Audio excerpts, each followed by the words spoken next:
All right, guys, today we're going to discuss the two main, I would say, avenues in off-season or in bodybuilding, strongman, powerlifting of nutrition. Now, we're not talking about contest prep or getting leaner. We're talking about building muscle and size and strength. What is better?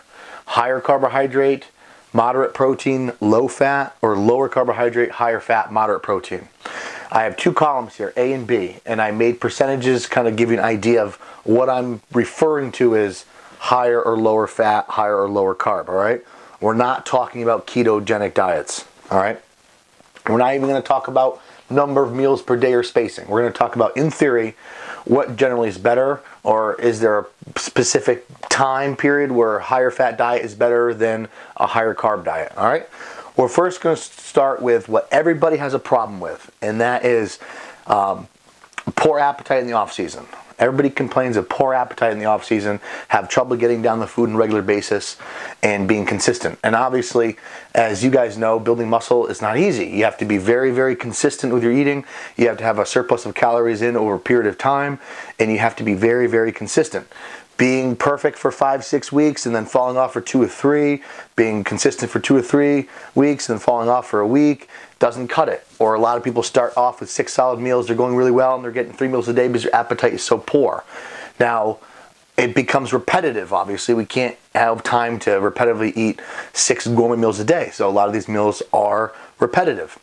Higher carbohydrate diet, some people are eating upwards of 2-3 cups of white rice per day, which ends up being close to like a pound of potatoes. So that's a lot of volume to eat for a lot of people. Some people may not have a problem, but in general, across the board, I would say it's safe to say that people have bloating issues, digestive issues, gas, and poor appetite in the off-season.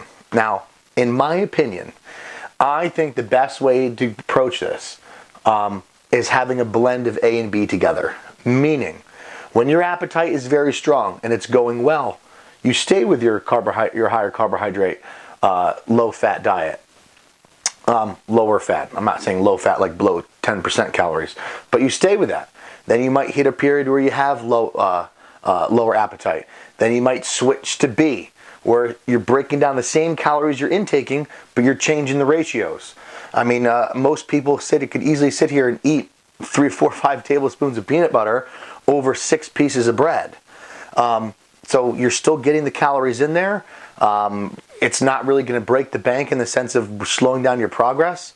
You might get a little bit less pumps. Your appetite actually might even go up as your carbohydrate intake gets lower. As carbohydrate intake gets lower, your glycogen stores might be a little bit tapped. So if they get a little bit tapped, you might actually start craving carbohydrates again. All right. Now, people can easily argue and be like, well, if you increase your fat intake that much and drop your carbs, you might delay gastric emptying, because obviously fat delays gastric emptying, slows everything down. But in the same sense, it's also easier to eat. In my personal opinion, I find it much easier to eat, say, a cup of rice, 30-40 grams of fat in a meal, and 50 grams of protein in a meal, versus the opposite, doing 10 grams of fat and trying to consume 120, 130 grams of carbs per meal. I find it a lot easier, and my appetite's actually better. And my muscles quite as full because they're not saturated and soaked with glycogen? No. The calories are going in and I'm still making progress. And the downfall of having a higher carb diet all the time, because carbohydrates are energy, no bodybuilder is really utilizing all the glycogen and carbohydrates they're eating, since we only train an hour, hour and a half a day. It's not like we're endurance athletes. Then you might get dips in energy. You might get gas, because carbohydrates are gas forming. You might get some gas. You might have energy, slopes up and down, appetite, bloated stomach. And those are the downfalls of the higher carbohydrate diet. So I think really honestly the best, and to give people ideas, is really don't ever go one way or the other. All the tools and methods that people have learned over the years and we're all knowledge of, it's best to think for yourself as an individual and adopt these concepts into your plan, and don't be one-sided. The second you're one-sided, you lose. Anybody who tells you something's black and white, we're like, that's the exact wrong way to do it, you have to do it this way, is an idiot. Like, all these methods work, and there's a time and place for them all.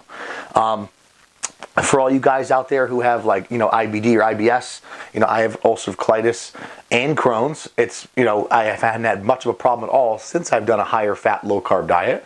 I still have to be very careful, of course, and nowhere, shape, or form do I have a severe case. But since I switched from a higher fat diet, lower carb, my digestion's spot on, gas is better, my appetite's better, and I can get all my calories in consistently every day.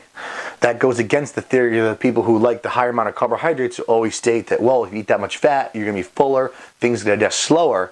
But again, I really don't think, that's not that much true. Is it really true you're going to get a faster rise in postprandial blood glucose if you have 6 ounces of chicken and 2 cups of white rice and no fat? Yes, of course. You're going to get a spike in glucose. You're going to digest a little bit faster, get absorbed faster. But I think in retrospect, over 24 hours, I really don't think it makes much of a difference. So if you're an individual out there and you're struggling to get all those calories in and you're consuming all those carbohydrates, maybe try playing with your ratios a little bit. Drop the carbs down, increase the fats, keep the calories the same. See how you feel, see how your body looks, and make adjustments accordingly. And I bet you it's going to be much better than you think it's going to. So just a little recap, obviously protein, we don't need as much protein as everybody says we do. We don't need 500 grams of protein a day, provided we have fat and carbohydrates in the diet as well, sparing them. Protein repairs muscle tissue. Fat delays gastric emptying, makes us hormonally sound. It helps reduce inflammation, provided they're healthy fats. Carbs are used as energy. That's it. Carbs don't build muscle. Carbs spike insulin, which which is an anabolic hormone, but it in itself doesn't build muscle. Carbs, glycogen, which you burn in the gym. So it's not like you need enough carbohydrates, enough to support if you're running a marathon or you're an endurance athlete. So a lot of the theory of having excess carbs is not necessarily going to build more muscle. You're just providing the body much more calories to be able to spare protein and grow and utilize, because you always need to be in calorie surplus to grow muscle. So guys, make sure you utilize both these ideas, but I really think almost having a little bit, in my opinion now, having a little bit higher fat diet and lower carbohydrates is going to benefit you greatly. And you can always lower them down, lower your carbs way down, say 150, 200 grams a day, preferably around training, pre and post. And then you could take your protein, leave it the same, fat, leave it the same, and over time, as your appetite increases and your appetite's stable and you're getting consistent and you're getting training, is slowly bring the carbohydrates in. Don't be going right to 2 or 3 cups of rice and no fat.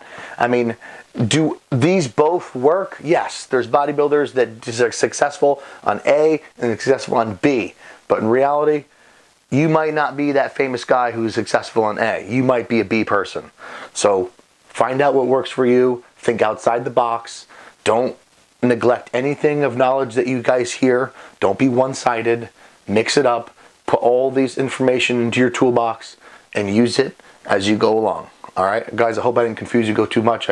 I tend to ramble, but that's some good information right there. And for you guys for IBD and IBS, lower the carbs, get rid of the cruciferous vegetables, drop the onion and the garlic, and go with B.